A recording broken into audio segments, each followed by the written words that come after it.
moom moo di waa Iran Arona est-ce que du tamit Trump da cee bëgg a teg loxo. waaw bu fekkee. ñi pour mener le monde comme ni ñu ko waxee. bu fekkee ñi ko yore ñi yore nucléaire bokk na ci alliance patriotique mondiale bi kenn du leen bàyyi ak nucléaire bi adduna bi moo jógee ci seeni loxo ñoom mooy li ma la expliqué nii. waaw te eb seen feeñal lu bari mooy jógee seen loxo di dem ci loxoy ñeneen léegi nag ci ñooñu ñuy dem noonu dañuy nettoyer seen adversaire yi ba lépp luy arme duñ leen ko bàyyee. waaw pour préparer seen bopp. Mais préparer la paix mondiale aussi. et ci kaw dañuy def benn voilà benn information boo xam ne alors que li ñuy def ci suuf pour que ñu bañ leen a bett. moo tax ma ni on est en train de vivre la fin de la troisième guerre mondiale c'était une guerre informationnelle et communicationnelle l'information coûte excessivement cher et ça va tellement vite. très vite. trop vite l'information par jour da nga ci am ay tera par jour. parce que le monde est comme ça. ok dañuy desandi ci dossier Epstein googu noonu. J'ai bien prononcé aujourd'hui. noo ko waxee baax na bu la neexee nga ni Epstein. Epstein. dafa doy waar tamit moom tamit kenn mënul pro kii yem. kon dossier bi jeexul tey non tey j'ai entendu parce que là on parle du continent africain et que ñu wax ne sur le continent c'est presque benn silence total depuis bi ñu defi benn observation environnementale immédiate ci personnalité révélée yi nga xamante ni ci boobule dossier daal nañ leen ci tudd affaire Epstein gi. jamono ji nag ñu fësal ni tam cette année foofee ca États-Unis ak monde entier bi nga xamante ni boobaak léegi ñu ngi koy wax dafa mel ni nag am na ay personnalité yu nekk ci dëkku Afrique yu bari yoo xamante ni ci boobule courriel ak seen ay images des vidéos wane nañ leen ci seeni ay noms de grandes personnalités et je répète des noms de grandes personnalités africaines ñu ngi ci 3 millions de documents rendus publics par le ministère américain de la justice dans l'affaire Jeffrey Epstein détails yi nag jamono ji ñu ngi koy commencer di joxe par ndànk par rapport ak ñi nga xamante ni ñoom laay wax sànq mi personnalité yi nekk fii ci Afrique même si ci information bi tamit cité wuñ ko mais on parle peut-être ci ñi nga xamante ni gën nañ leen a ràññee ci Afrique seen ay image ak seen ay vidéo jamono ji foofu nga xamante ne moom moo di États-Unis wala ci document bi mi ngi circuler bu baax a baax alors Afrique. bon seen wàll. tous les continents seront secoués comme su tuddagul tur kay ñun aja nan baa ba tur yi ñoom. waaye nag yow nag alaaji tur sax yow nag alaaji ci dossier bi nag. waaw mais même bu ñu tuddee tur aussi bon. Je dirais pas l'honnêteté mais loolu de honnêteté intellectuelle mais le mot qu'il faut trouver même bu ñu tuddee tur mu nekk un Sénégalais man bokk de ma part ça serait très indigne quoi man noonu laay fonctionner du ma nit buy xaxar beneen nit dëgg la loolooy nit wala du kii surtout bu ma jegee aussi bu ma soree sax du may tudd tur lu bari ci télé waxatuma la mu doon ko nga xamante ni célébrité la suñu réew la personnalité la ak yooyu waaw continent bi dina secouer de ci dossier bi si njort naa ay tur sax njort naa ay tur gis naa ci ñaari tur mais bon. Sénégal oui mais de préférence. des personnalités. waaw mais de préférence le mieux daal li gën a rafet daal mooy traitement de l'information. des ancien ministre homme d'affaires. je sais pas. président. je sais pas. damay laajte rek. waaw yéen journaliste yi waaw. je demande rek je demande rek c'est pas kii daal. mais tey jii Afrique ci côté boobu noonu bu secoué changement bi day am wala dafay def benn basculement. day brusque changement mooy brusque day tarfatal ay ni lay doon entre 28 2030. day brusque parce que Epstein bi dossier bi jeexagul de.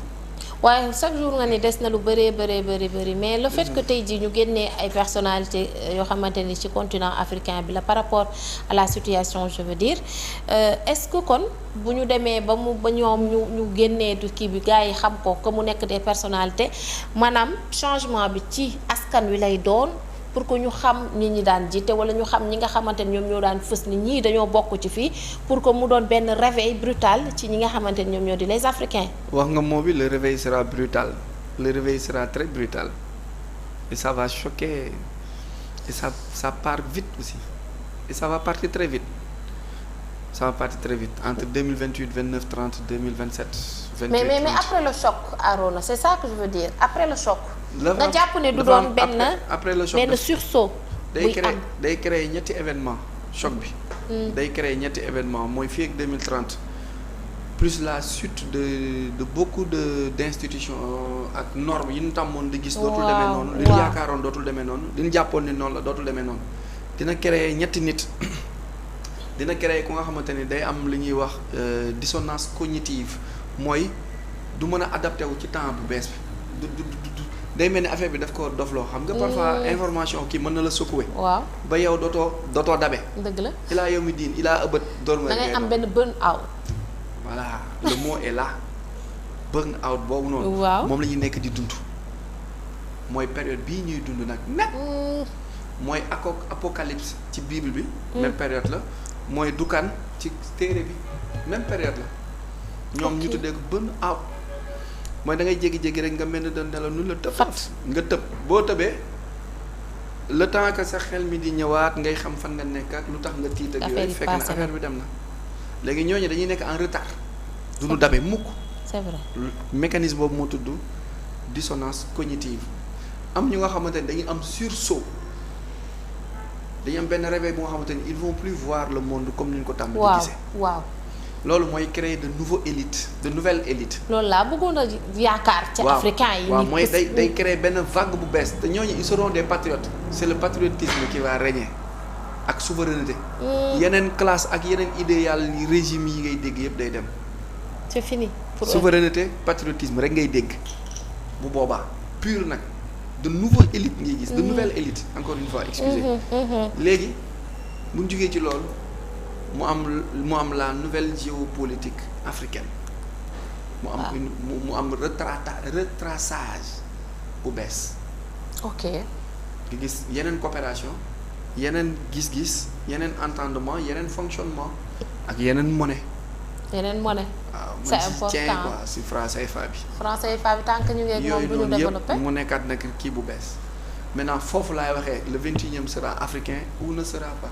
waaw foofu la ñuy démarrer nag les nouvelles négociations nouvelles formes de coopération nouvelle mu amaat entité bu bees mu am benn nouvelle mondialisation mu am benn globalisation bu nga xamante ni l'Afrique joue un grand rôle maintenant avec de très grands responsables à l'époque ce ne sont pas les Russes ce ne sont pas les Américains ni les Arabes ni les financements islamiques je le répète encore une fois. financement islamique pourquoi nga insister. non dama insister nii ñooñu tàmm di teg loxo. waaw dëgg la pour ñu dem. américains yi lay doon européens yi wala arabes yi ak chinois yi. dëgg la. du doon benn ci ñoom nag ku ci yaakaar kenn ci ñoom tu t'en sortiras pas. doo dem la solution sera ici la base sera ici c'est à partir d'ici la ñuy mën a émerger képp ku yaakaar ci influence bu extérieure pour faire wala pour sa faire tu vas perdre. même bu fekkee da ngay préparer sa candidature wala ay 2035 ak yooyu 40. pour nekk candidat tu perds. kon nouvel ordre mondial bii nii. ça va tourner autour ci de l'Afrique ñett ñi bëgg a tabax. day tourner autour de l'Afrique mais aussi pour que mu taxaw wala pour nga bokk ci nouvel ordre mondial bi il faut nga mën a demal sa bopp. waaw mais il faut penser africain et vivre à partir de tes ressources. vivre à partir de ce que tu as. te ñun am bu dee loolu kese. Sénégal a tout on a plus de 35 minéraux te li ñu exploité du dara par rapport à la masse on a même du diamant. diamant fu mu nekk. Sénégal damay dem defi ci rek damay bëgg a dem defi investigation rek. en tant que journaliste. le Sénégal a du pétrole sur terre ak sur mer. sur terre partout sur mer de l'or bauxite. phosphate moom on n'a pas fini. du diamant on en a. du diamant zircon on en a. zircon diamant bi rek laa bëgg nga wax ma fan nga ko xalaate comme ça ma dem def fa benn. interview waaw dama bëgg dem interview rek. su ma gisee naa la fa. alors nañuy wax ci li nga xamante ne moom moo di Elon Musk nag nee na dafa bëgg benn ville qui va se développer toute seule sur la Lune. Qui pourrait voir le jour en moins de 10 ans. Tel est le projet récemment développé par Elon Musk. patron X Tesla bi nag et de SpaceX nee na vu plus de 40 millions de fois daal nañ ko rekk àddu ni objectif bi mu am moom moo di benn lieu boo xamante ni dafay tabax benn ville sur Mars. Mars la wax de waxul Terre sax nag nee na benn ville boo xamante ni sur Mars lay doon ils veulent maintenant benn construire sur la Lune moom tamit dafay rêver wala c'est comme. oui day rêver. il rêve. oui il dafa nekk ci rêve. personne n'a jamais mis les pieds sur la Lune. Personne. Même les astronautes. Même ce qu'ils nous ont dit sur Neil Armstrong en 1969, c'était pas vrai. C'était quoi alors? Non, il était ici en Tunisie. Tunis la nekkoon Tunisie yi la nekkoon. nga ne kii xaaral ñu defar.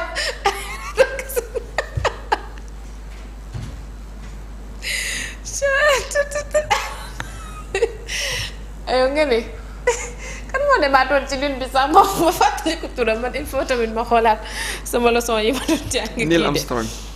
Armstrong ñu ne moom c'était le premier bi nga xamante ne on a bien dit le premier bi daal di dem ci lune bi ci weer bi. nga ni boobu ba nga woon fan yow. Tunisie la nekkoon. doon vacances Tunisie lañ ko réalisé. vidéo boobu ñu ni jàngal ñu wane ko mu sol kii mu wàcc ci. waaw en tant qu'astronaute. kan moo ko filmé. à l'époque. waaw non kan moo ko filmé bu dee ci weer wi la wàcc kan moo ko filmé benn appareil moo demoon yóbbaale ñiy filmé ñëpp léegi kan moo ko filmé moom bu mu wàccee. wax nga dëgg loolu moo tax duñu en fait suñu réflexion duñu ko yóbbu en fait waaw parce que bu fekkee moom il est le premier ki ko filmé kay xanaa war ta boobu à l'époque bu fekkee amuñu woon ay appareils yoo xamante ni di nga ko mën a def sa kii wala affaire non mais nañu waxante dëgg quand même. kan moo ko filmé en plus 1 2 comme foofu amul oxygène ça veut dire que amul vent. ok. moo tax ñu sol ay masques. waaw pour am air. pour am air. waaw. mais drapeau Amérique bi mu samp mi ngi doon flotté. fu mu jëlee vent. ils étaient sur terre mais période boobu mu tombeel dans la guerre froide élèves terminale yi période boobu moo tudd l'équilibre de la terreur léegi fallait que américains yi ripostaient par quelque chose de plus grand parce que les Russes les soviétiques ils se sont déplacés ils sont allés dans l'espace ki njëkk dem dans l'espace il s'appelle Yuri Gagarin c'est un russe. c'est un russe soviétique waaw. ki njëkk dem dans l'espace. oui Yuri Gagarin. fu mu yem moom. bon dem na dans l'espace daal yéeg na ba ci kaw à bord d'un appareil du nom de Sputnik américains yi pour riposter pour wane ni aussi on est dans une guerre froide équilibre des terreurs des forces. waaw fallait ñoom it ñu dem au-delà et ils ont déclaré à toute l'humanité que qu'ils se sont posés sur la lune maintenant par Neil Armstrong à bord d'un appareil qui s'appelle Apollo léegi ni bi mu ñëwee dafa attraper foofu benn maladie bëti am laas ñun olof yeeg ñu tuddee feeru boobu noonu wànneent ñu tuddee ko Apollo muy wànneent léegi moom nan la def moom ba jël drapeau ba samp ko ci weer moo tax man la mi ngi woon fii ba samp ko ci nee nañ ci weer bi la ko samp waaw drapeau bi ci boppam nee nañ ci weer bi la ko samp suñu fa yegg mi ngi woon fii nan la def laa la weer bi noonu weeru suñu weeru yàlla bi noonu après mu jël affaire drapeau bi samp ko espace la comme nii comme ni ñu dëkkee c'est rien quoi c'est rien kenn mosu fa teg tànk kenn mosu fa dem. mais on voit quand même des astronautes partir avec des appareils. waaw mais ils se sont jamais posés sur la lune. mais musuñu àgg. sur la lune parce que amaguñu calcul près bi parce que moom it dafa am rotation dafa am mouvement bi muy def terre bi aussi def benn mouvement trouvé guñu calcul net pour que boo déparé fii à point nommé tak da ngay yàlla moom it ak ay mbiram. am na feneen fu mu nee de. waaw. du la may lépp mais nag jox na nit xam-xam bu nga xamante ni dina ko explorer ci. dina ko explorer ci nit day dund ak QI bi coefficient intellectuel bi. waaw utiliser gu ñu lépp.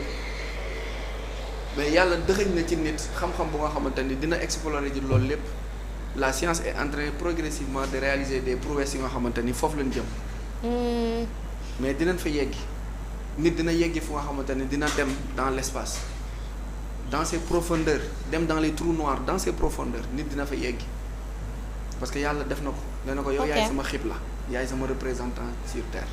moo tax extraterrestre amul. c'est dans l'imagination temps yaa ngi dégg ñuy wax ay ovni naan gis nañ ay appareils yuy naaw. ci waaw naan ay extraterrestres yu wàcc am antenne yi dañ na dugal ci ay théories ovni xam nga lan lay signifier. O mooy objet. V volant. N non identifié.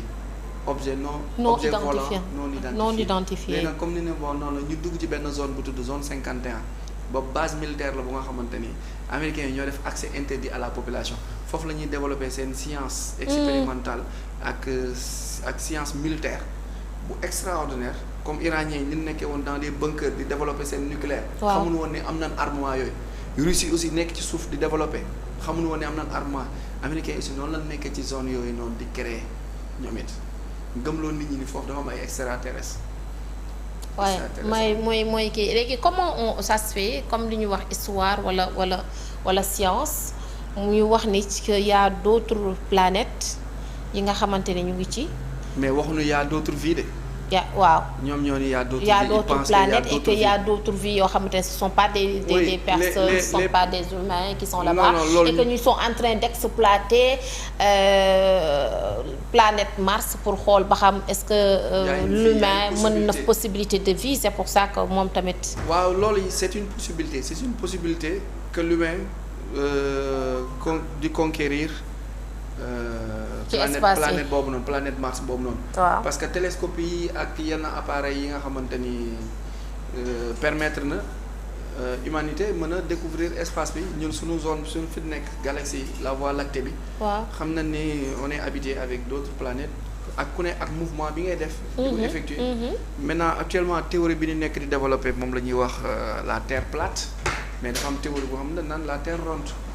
mais pour le moment amaguñu dara luy certifier que ni la Terre elle est plate on maintient que la Terre elle est ronde am na nag lu ñuy wax firmament mooy la Terre elle est plate mais entourée par un demi-cercle bu nga xamante ni soleil bi ak lune bi yëpp y compris ñi ngi ci biir ku nekk di def sa rotation wu bopp moo tax ñu ne avion yi di yéeg di wàcc que bu nekkoon ci beneen espace Terre bi di daw avion yi di daw mën nañ bañ a yegg wala mën nañ bañ a tase donc loolu théorie la bu ñu développé mais bon pour le moment on reste sur la Terre une planète ronde qui effectue deux mouvements la rotation mooy le fait de tourner sur elle-même et la révolution le fait de tourner autour du soleil en attendant ñi am kon ba léegi ci théorie boobu noonu lañu toll mais lii muy kii nii comme li nga wax est-ce que c'est possible bon en tout cas